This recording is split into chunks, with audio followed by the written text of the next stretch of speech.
And amid India versus Canada diplomatic row, Canada minister says that the study permits to students from India dropped due to the dispute between the two nations. Now, speaking to Reuters, Immigration Minister of Canada, Mark Miller, said, and I quote, "Our relationship with India has really halved our ability to process a lot of applications from India."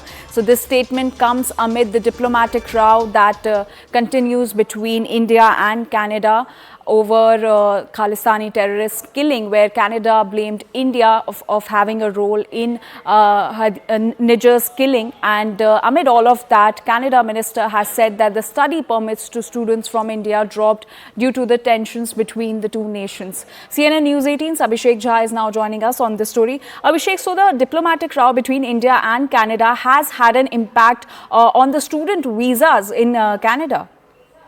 Well, of course, it has reduced the number of students getting permit by 40%.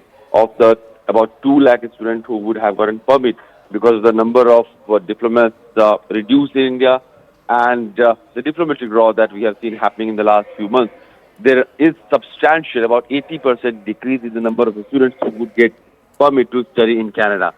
Another issue is that these students would constitute about 50%, the overall permit that Canada government would give for foreign students. So about 40 to 50% students would be going from India. And with this kind of reduction, it is also going to be a huge blow to the Canadian economy, because about $20 billion or so these foreign students bring into Canadian economy every year. So if the number of students are not going to Canada, that is, of course, a worry for the Canadian institutions and the overall economic scenario for that country.